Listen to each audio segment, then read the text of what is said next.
Hello friends, कैसे हैं? उम्मीद करते हैं आप लोग अच्छे होंगे और अपना अच्छे से तैयारी कर रहे होंगे। आप सभी का आपके अपने चैनल जीपीएल एजुकेशन में बहुत बहुत स्वागत है। आज हम लोग पढ़ेंगे बहुपद में अभ्यास 2.3। आज आपका एक नया लेक्चर होगा और आपसे बताना चाहते हैं कि 3 दिन से वीडियो नहीं अपलोड हो पा रहा था, जिसका कारण यह है कि लाइट का शेड्यूल खराब हो गया था। रात में लाइट नहीं था, आज दिन में लाइट आया हुआ है लगभग 3 दिन के बाद। तो दिन में वीडियो बना रहे हैं, थोड़ा बहुत आवाज आ रहा होगा, उसके लिए आप लोग कवर कीजिएगा। तो ठीक है, ज्यादा समय नहीं लेते हुए हम आपके अभ्यास 2.3 को आज देखेंगे। क्या आपका त्रिघात बहुपद, त्रिघात बहुपद किसे कहते हैं या द्विघात बहुपद आप लोग पढ़ चुके हैं अभ्यास 2.2 में, जिसमें 2 घात होते हैं। यक्स के पावर पर जो 2 घात होते हैं उसे द्विघात बहुपद कहते हैं। और त्रिघात बहुपद किसे कहते हैं? जिसमें 3 घात होते हैं उसे त्रिघात बहुपद कहते हैं। शॉर्ट ट्रिक में छोटे परिभाषा याद कीजिए, जिसमें 3 घात होते हैं उसे त्रिघात बहुपद कहते हैं। त्रिघात बहुपद पढ़ने से पहले कुछ सूत्र इसके हैं, बस 3 सूत्र हैं। जिसमें द्विघात बहुपद के 3 सूत्र थे, उसी प्रकार से इसमें भी 3 सूत्र हैं। तीनों सूत्र को हम बता दे रहे हैं ताकि आपको दिक्कत नहीं होगा। तो ठीक है, हम आपके सूत्र यहाँ पर लिख दे रहे हैं। उसके बाद ठीक है, हम आपका सूत्र अच्छे से लिख दिए हैं। आप लोग एक बार देख लीजिए और हम समझा दे रहे हैं। आप लोग ए वाला पढ़ चुके हैं, द्विघात बहुपद के लिए शून्यकों का योग और शून्यकों का गुणनफल। तो द्विघात बहुपद था तो 2 थे, इसमें कितने घात होंगे? 2 घात होंगे। तो शून्यकों का योग अल्फा प्लस बीटा बराबर क्या होता था? यक्स के गुणांक बटे यक्स स्क्वायर का गुणांक। तो यक्स का गुणांक माइनस बी और ए हो गया। और शून्यकों का गुणनफल अल्फा इंटू बीटा अचर पर बटे यक्स स्क्वायर के गुणांक। अचर पर इसमें क्या है? सी है, तो सी बाई यक्स के गुणांक ए।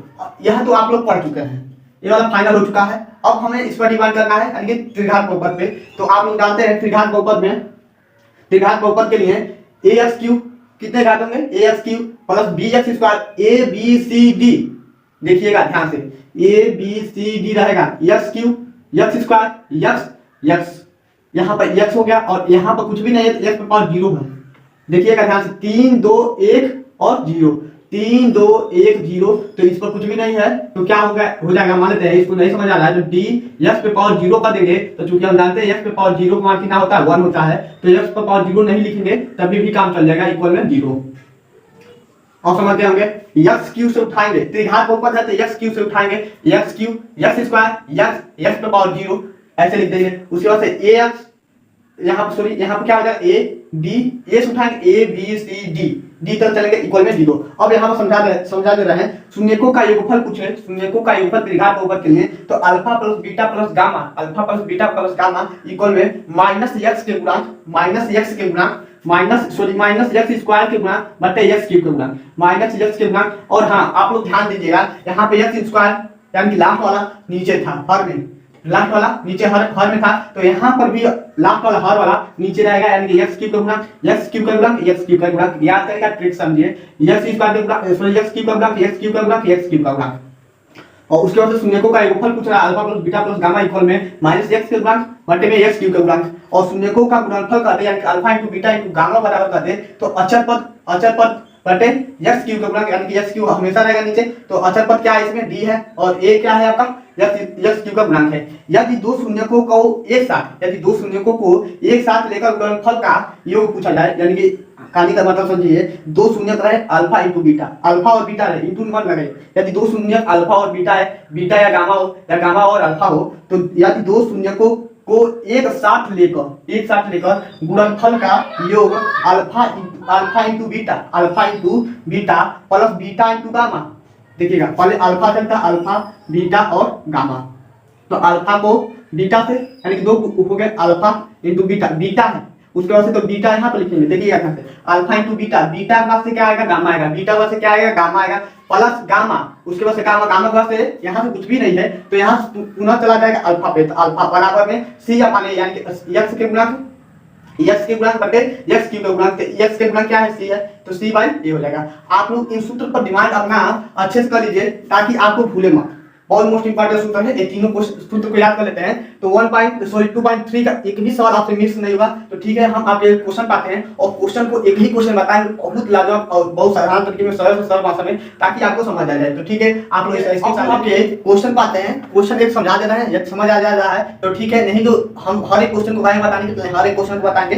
तो आपका पहला क्वेश्चन क्या है? जांच कीजिए कि त्रिघात बहुपद पी एक्स बराबर 3x³ - 5x² - 11x माइनस 3 के शून्य 3 -1 और -1/3 हैं। इसके पश्चात शून्यकों तथा गुणांकों के बीच सत्यापित कीजिए, यानी कि जांच करना है। इसके पश्चात यानी कि पहले जांच करना है त्रिघात बहुपद है कि नहीं है। तो उसके पश्चात तो आपका क्वेश्चन क्या है, px बराबर 3x³ माइनस 5x²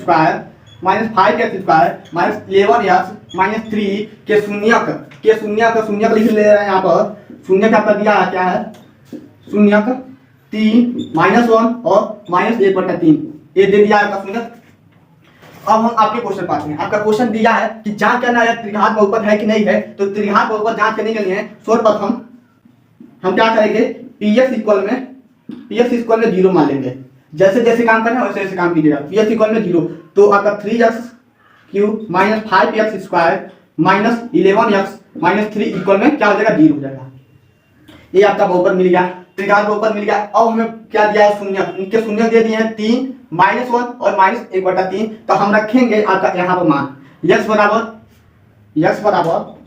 3 मानते हैं। समीकरण हो गया, समीकरण 1 में रखने पर क्यों रख रहे हैं, क्योंकि अभी हम जांच करें कि त्रिघात बहुपद है कि नहीं। त्रिघात बहुपद कब होगा, जब इतना का मान 0 बराबर 0 आ जाएगा तब। तो हम 3 रखेंगे, 3 इंटू x के जगह पे 3, तो 3 का क्या हो जाएगा क्यूब -5, 3 का स्क्वायर -11 गुणे 3 -3 इक्वल में 0 इतना होगा। तो 3 3 कितना 27, तो 3 गुणे 27 -5 और यहाँ पर घन करने तो आपको आता होगा। और 3 का वर्ग क्या होगा आपका 9 -11 3 33 -3 इक्वल में 0 इतना होगा। उसके बाद से हम लोग क्या करेंगे, सबका गुणा कराएंगे। तो 7 3 21 को 1 हम 2 6 6 2 8 हो जाएगा आपका -9 5 45 माइनस यह कितना हो जाएगा 35, इसका गुणा कर दिए -3 इक्वल में 0।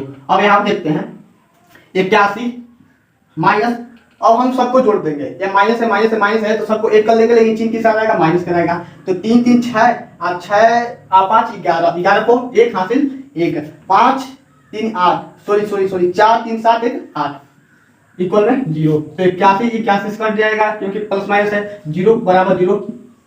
पहला कंडीशन आपका सत्य हो गया। दूसरा कंडीशन क्या है, x बराबर -1 समीकरण 1 में रखने पर, जब समीकरण 1 में रखेंगे तो देखेंगे क्या है, 0 बराबर आ रहा है।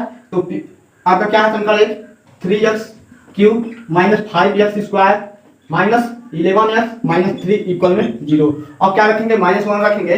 तो 3 -1 का क्यूब -5 -1 का स्क्वायर -11 गुणे -1 -3 इक्वल में 0। अब देखिएगा 1 -1 गुणे -1 गुणे -1 इक्वल में क्या हो जाएगा आपका, -1 क्या हो जाएगा +1 गुणे -1 अभी बचा है तो -1 हो जाएगा। यानी कि विषम घात रहता है और आपका माइनस ही रहेगा, विषम घात रहेगा और माइनस ही रहेगा तो वह माइनस में आएगा। तो -3 माइनस एस क्या है, सम घात है तो क्या होगा, प्लस होगा। तो 5 माइनस प्लस हो जाएगा 11 -3 इक्वल में 0। उसके बाद से हम क्या करेंगे, माइनस ए भी है तो जोड़ लेंगे 5 3 8 8 3 11, तो 11 -11 इक्वल में 0, 0 बराबर 0। दूसरा कंडीशन सत्य होगा। अब हम तीसरा कंडीशन पर चलते हैं। तीसरा कंडीशन क्या है, x बराबर -1/3, x बराबर -1/3 कहाँ गया है, x बराबर -1/3 समीकरण 1 में, जब 1 में रखेंगे तो आपका एक समीकरण क्या है, 3x³ minus 5x² minus 11x -3 equal में 0। अब -1/3 रखेंगे तो आपका -1/3 का क्यूब -5 और -1/3 का स्क्वायर -11 गुणे -1/3 इक्वल में 0 इतना हो गया। उसके बाद से हम लोग क्या करेंगे, इसका गुणा करेंगे और पहले वर्ग करते हैं। तो वर्ग करेंगे तो 3 और यह 3 है तो 3 उतार देंगे और विषम संख्या है और चिन्ह क्या है, माइनस है तो चिन्ह किस में आएगा, माइनस में आएगा। और 1/3 का घन कितना होता है, 1/27 -5 और 1/3 का स्क्वायर कितना हो जाएगा आपका 9 -11 और माइनस क्या हो जाएगा आपका प्लस हो जाएगा 3 इक्वल में 0। उसके बाद से 3 एकम 3 3 9 27 तो -1/3 -5/9 +11/3 -3 इक्वल में 0। क्वेश्चन बड़ा है, 5 नंबर में ये क्वेश्चन पूछेगा, इससे कम नहीं पूछेगा।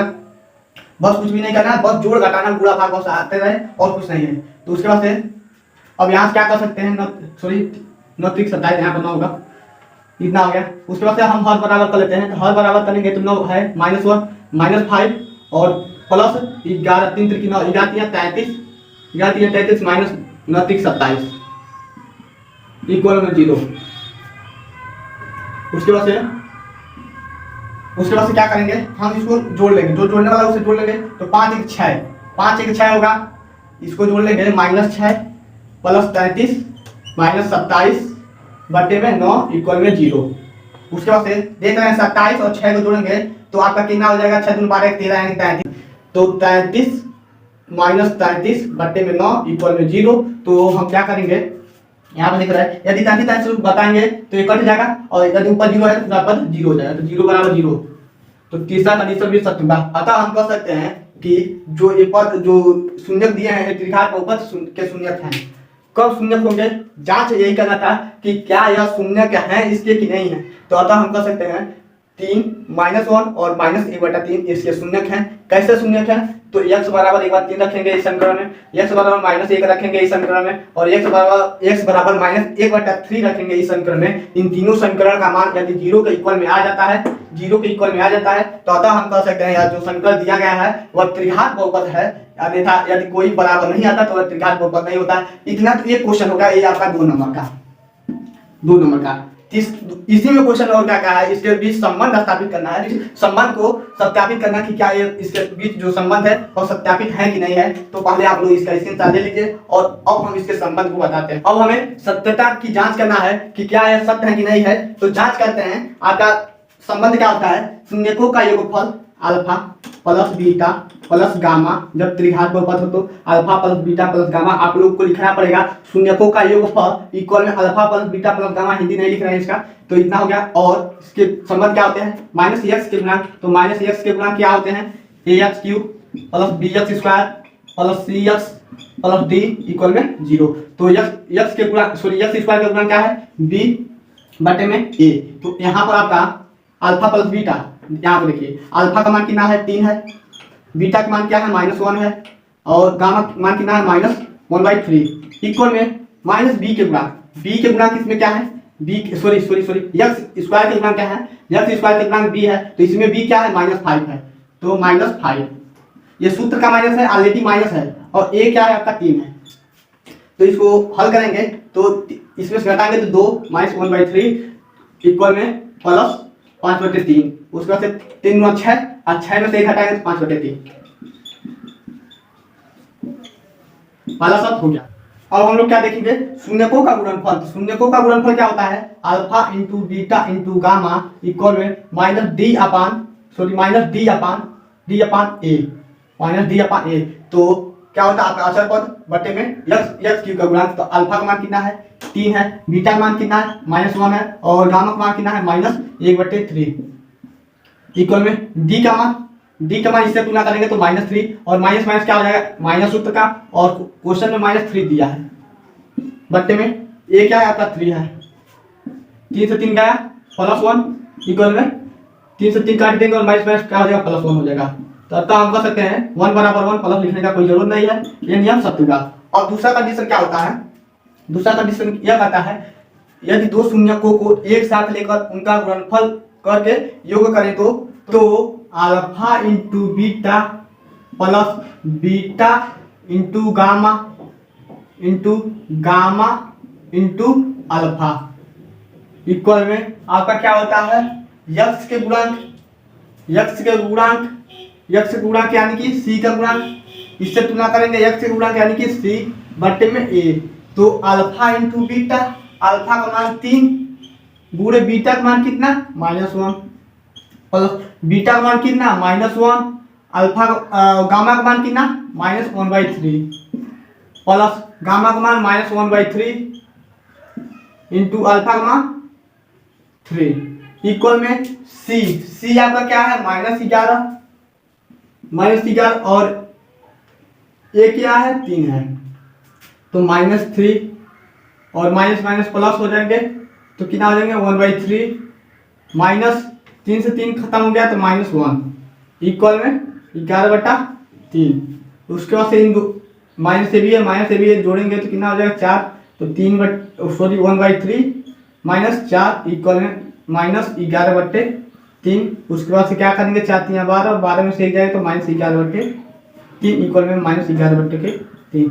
अतः हम कह सकते हैं कि जो ये दिए गए हैं उनके शून्यकों के बीच सत्यापित भी हो गया और ये त्रिघात बहुपद हैं ये भी सत्य हो गया और इनके बीच सत्यापित करना था ये भी सत्यापित हो गया। तो तीनों तरह से सॉरी यहाँ से 2 नंबर आपका कंफर्म हो गया, यानी कि दोनों तरह से हम आपको बता दिए।